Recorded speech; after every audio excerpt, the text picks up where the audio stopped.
Lembrei agora o assunto que a gente esqueceu de falar. O assunto é... Bolsonaro inelegível. Não, pelo amor de Deus. Esquece esse homem.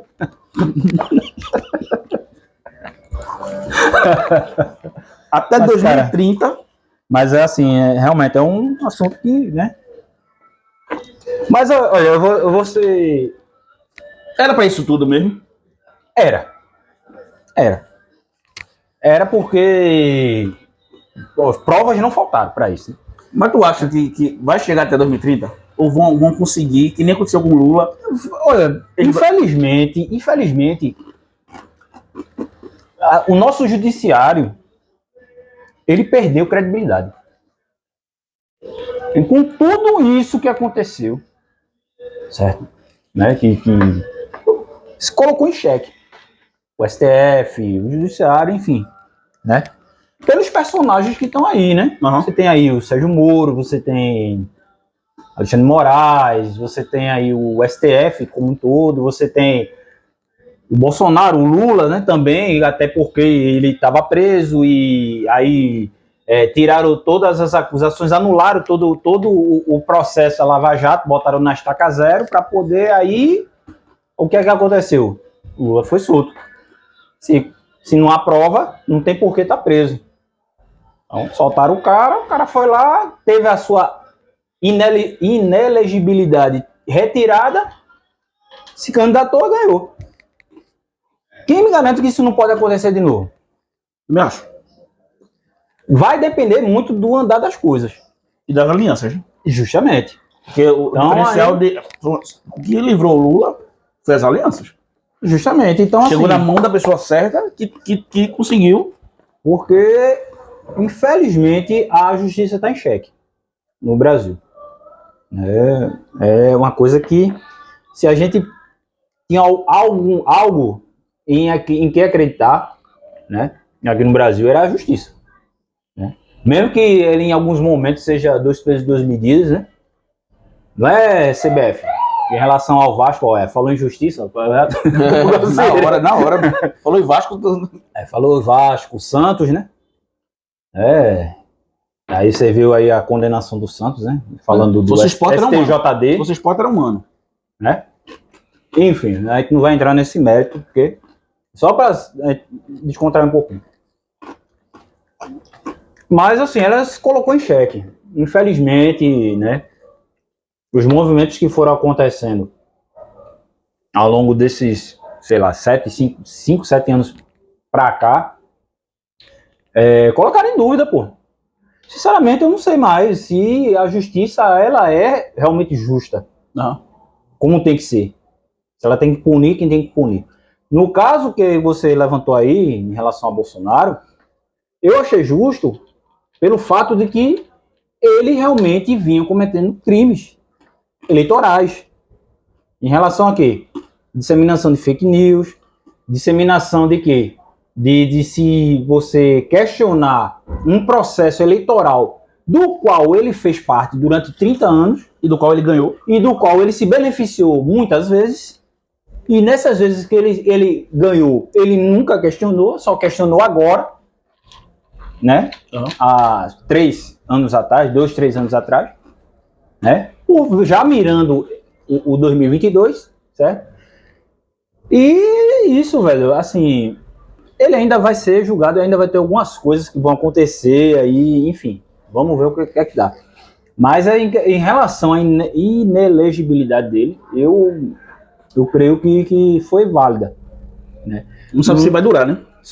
A gente só tem essa dúvida, a gente não sabe se vão ser os 8 anos. Ou se nesses 8 anos, porque se você observar na sentença, a condenação acaba em outubro de 2030. E outubro é mês de eleição. Isso. Você tá entendendo? Então, assim, se ele vai lá, sei lá, de repente vai estar lá apto naquele instante ali a se candidatar ou não. Mas, velho, vou ser sincero, velho. Pra hoje, vamos olhar a realidade aqui. A gente tá em 23. Pra 30, tem muita coisa pra rolar. Pra ele hoje, pra ele em 30 se candidatar e ganhar, Meu amigo, tem que acontecer uma merda muito grande nesse percurso aí para poder ganhar força, porque ele tá sem moral. Vamos lá. A única questão dele, assim, a única base que ele tem são os mesmos eleitores dele que já estão ali. É aquele pessoal que invade Congresso, aquele pessoal que fica na frente de quartel, é aquelas mesmas pessoas. Mas ele tem uma base. Muitos deles, eu digo que muitos amigos meus que votaram no Bolsonaro, que nessas eleições agora não votaram no Bolsonaro, ou seja, muita gente que era aliado dele deixou de ser. Uhum. Então, o reflexo foi pau a pau, a briga foi. Mas ganhou quem teve mais votos. Não, tá sim, aí você pega e diz assim, vamos dizer, você pega a galera que era bolsonarista e deixou de ser e votou no Lula, tá ligado? Assim, pra essa galera sair daqui e voltar pra ele é muito difícil. Ou então ele tem que convencer aquela fatia ali de pessoas que não votam, vota branco, que vota nulo. Mas aí, ó, a gente tá falando de quê? Num universo aí, de uma diferença de 2 milhões de votos, cerca de 2 milhões de votos. Dentro de um todo, como foi a eleição, por mais de 120 milhões de eleitores, né? Realmente não me recordo. É muito pouca coisa, é muito pouca diferença. São 2 milhões de votos que... Você sabe, isso, por isso que eu digo a você, e como você falou agora, e foi perfeito, muita coisa ainda pode acontecer, né? Então, assim, a gente está falando de um Congresso que é maioria de direita, um Congresso, né, deputados que gostam muito de dinheiro, né, que tudo é emenda, tudo é verba, tudo é bota um do meu partido lá no teu ministério. Bota um primo meu, bota um amigo meu. Você tá entendendo o tomar lá da cá como é grande? Isso foi institucionalizado, entre aspas, essa questão. Então você vai ter que ter muito jogo de cintura para não deixar, vamos dizer, coisas que são favoráveis a essa extrema direita, né, ressurgirem. Embora que não é que morreu, o Bolsonaro perdeu, morreu não. Ela tá lá, ela existe. Tá dormindo, né? Ela existe. Ela está se articulando? Tá ali, ó, em movimento, certo? Mas o nome Bolsonaro, vamos dizer, por hora, está fora de cena. Mas não é que ele esteja fora de cena. Ele está lá. Mas em que ele botar a mão no ombro, gente, ó, esse aqui é o cara que eu vou votar. Você duvidaria que essas pessoas que são fanáticas por ele não votariam naquela pessoa? Votariam. Eu acho que isso faltou acontecer na eleição do Bolsonaro, porque o pessoal ficou naquela ilusão de que Lula ia conseguir, aí Lula não conseguiu se candidatar. Aí de última hora Haddad entrou. Na realidade, eu acho que eles já sabiam que Lula não poderia se candidatar. Então ficaram segurando, vamos dizer, para ser o efeito surpresa. Então, mas aí escolheram a pessoa errada no momento errado. No momento errado, assim, demorou muito para tomar a decisão. Aquele momento ali era um momento de Ciro Gomes. Era um momento de ter uma coalizão ali. Se a esquerda, né, eu estou falando isso numa visão de uma frente ampla de esquerda, como aconteceu na eleição passada. Ó, Haddad é um nome forte, mas não é um nome nacionalmente conhecido, coisa que Ciro Gomes é. E Ciro Gomes, ele teve um bom desempenho naquela eleição de 2018, certo? Embora não tivesse ido para o segundo turno, tá entendendo? Mas talvez se tivesse tido uma coalizão ali, ele disse, ó, bicho, tu entra de frente e o Haddad é teu vice. Eu acho que renderia muito mais. Mas os dois são muito brigados, assim, para ser os dois. Mas, Guga, na política, olha, a gente que se engana que política é aquela coisa de matar e morrer. Você se lembra que na eleição daqui de Recife, em 2020, não foi? 2020? Foi 2020, foi prefeito de Recife? Foi ano que vem que vai ter outro. O PSB renegou Lula. Quem era que era abraçada com o PT aqui? Marília Reis. Que era o que foi justamente pro segundo turno com o João Campos. E o que é que tanto o PSB pregava? Não vote no PT para não votar Dilma, para não votar José Disseu. Isso. Né? Espalharam-se cartazes aí nas ruas do Recife. Você que é daqui, você sabe. Todo canto você passava, você via lá os cartazes lá, Dilma chifrinho, com chifre de diabo. Cara, e hoje são assim, né? Você tá entendendo como eu tô dizendo? Uhum. Tudo político é assim, velho. O inimigo que é você, aí tem inimigo ferrenho, você, não sei o quê. Amanhã tá de mão dada, pô. Olha o Geraldo Alckmin aí. Veio de um partido de direita, centro-direita, PSDB. Foi pra eleição com Lula, perdeu. Lá, metiu o pau em Lula. Lula, corrupção, não sei o que. Tem vídeos aí que rolaram durante a campanha do ano passado. E olha onde ele tá hoje. Mas tu acha que existe sei lá, numa próxima eleição ali, a possibilidade, como o Bolsonaro não vai entrar, né? Do Lula não concorrer e o Alckmin ficar no lugar dele? Pode acontecer. Porque vai depender muito de quem for, o Lula estiver, como vai ser o cenário daqui para lá. Não, e como os nomes que vão estar. E quem vai ser a pessoa de Bolsonaro, né? Justamente. Será que vai ser o Nicolas? Pode ser, ó, por exemplo, eu acredito que a Simone Tebet é um dos grandes nomes que vão estar lá em 2026. Eu acredito. Porque ela fez uma campanha muito boa. Então, mas ela teve uma votação de muita expressão para uma pessoa que é só conhecida lá no Centro-Oeste, no Sul, Sudeste ali, ela teve uma expressão muito forte, pô. Ela tirou um cara como Ciro Gomes, pô. Mas tu acha que ela como de cabeça ou ela... Não sei, realmente. Ela poderia entrar como vice de Alckmin, tá ligado? Entendeu? Assim, ela é um dos grandes nomes, que eram assim, umas grandes revelações, vamos dizer assim, né? No lado da direita, você tem aí o Tarcísio de Freitas, que é o governador de São Paulo atualmente, que é um cara que, se você observar, ele é um cara de direita, mas ele tem um comportamento muito mais de negociação. Ele é um cara que, ele é, vamos dizer assim, é um cara de sentar e conversar. Ele é político. No nome ele não é radical.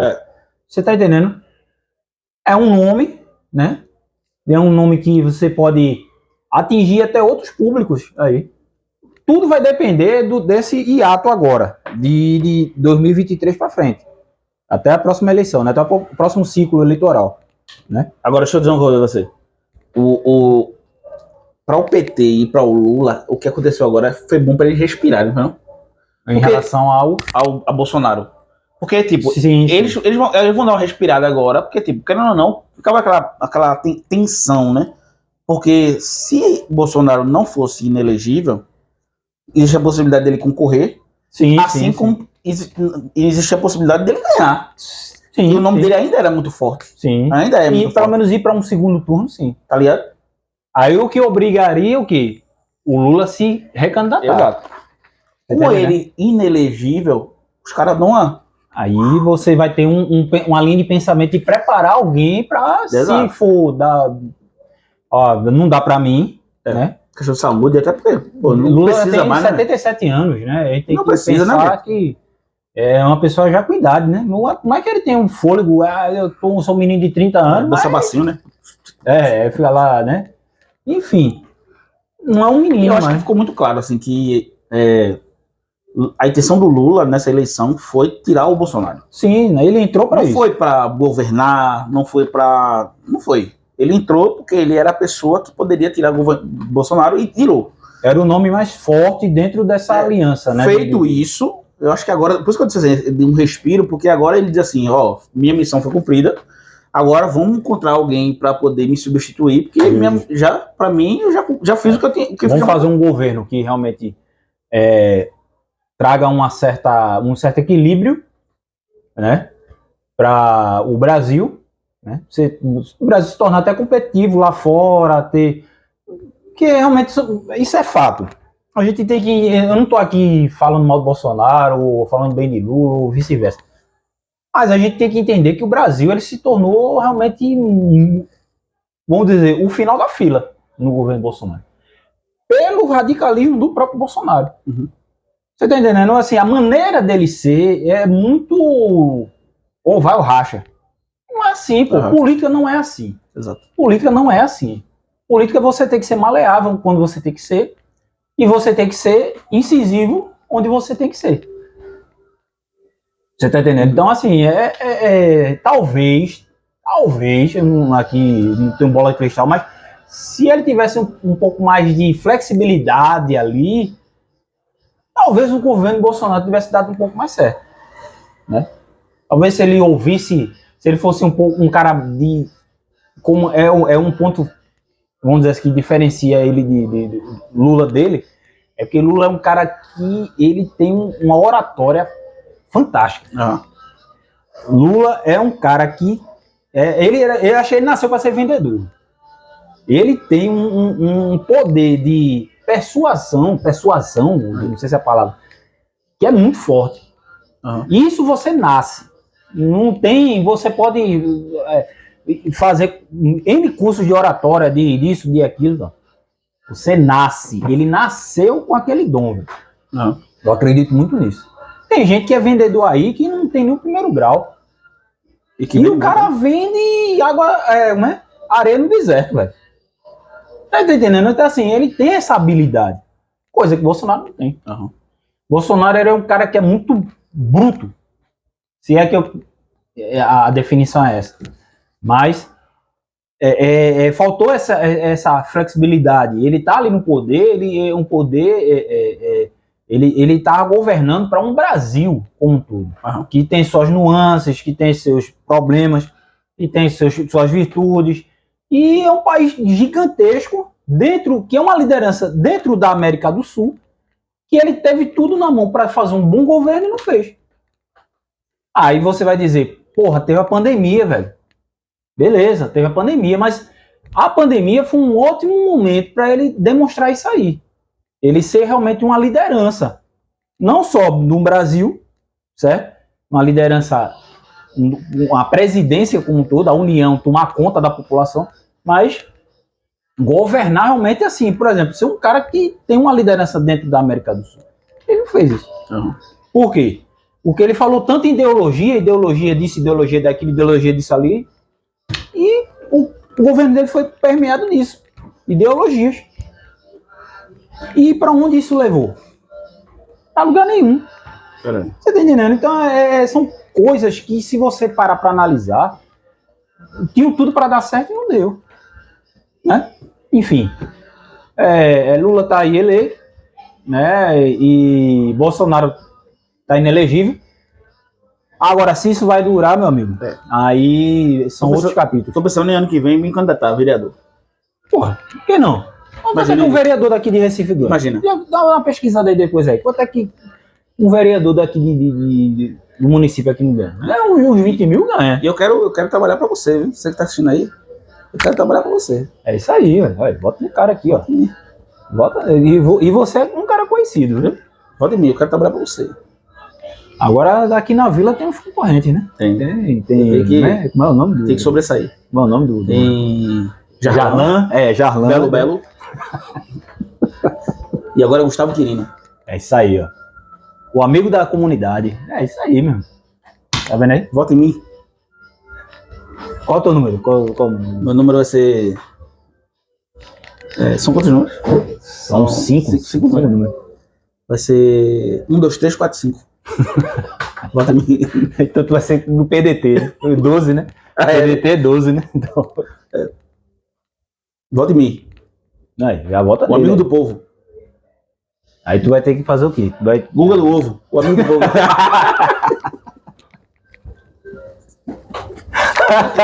Guga do ovo. O amigo do povo. Olha aí, ó, tá vendo? É isso aí. Sensacional. Beleza, galera? Beleza. Valeu, galera. Obrigado. E não esqueçam, né? Quando for na próxima eleição, não adianta colocar lá 22, porque Bolsonaro não vai... Aliás, vai ter alguém, né? Aliás, falando nisso, foi até bom tu falar, já existem alguns pré-candidatos, né? Um deles é o Gilson Machado, né? Que teve aí se apresentando. Ah, olha aqui, olha, eu tenho uma votação boa no Nordeste, ou em Pernambuco, para ser de senador, isso me credencia. É uma liderança, né? Você tem aí o Anderson Ferreira, você tem a família Ferreira que vai... Anderson Ferreira Embora Anderson Ferreira é muito forte da de Jaboatão, mas eu acho que ele vai botar alguém para, vamos dizer assim, ou então até apoiar o próprio Gilson mesmo, né? Que até porque é o mesmo partido, se não me engano.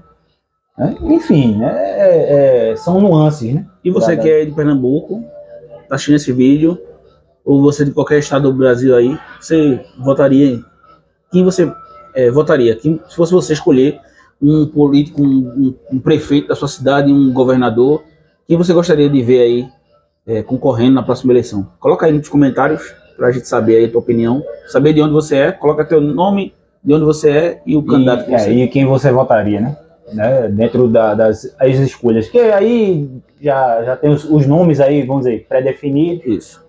Bota aí tua opinião, beleza? Com todo o respeito, claro, né? Porque a gente aqui tá aqui para debater, é uma coisa que é sem ofensa, sem... né? A gente tá aqui para dialogar mesmo. Isso. E não esqueça, Guga do Ovo. Não, peraí, mas... Guga do Ovo, amigo do povo. Amigo do povo. Guga do Ovo, amigo do povo. Meio hino. 1, 2, 3, 4, 5. E confirma. Sensacional.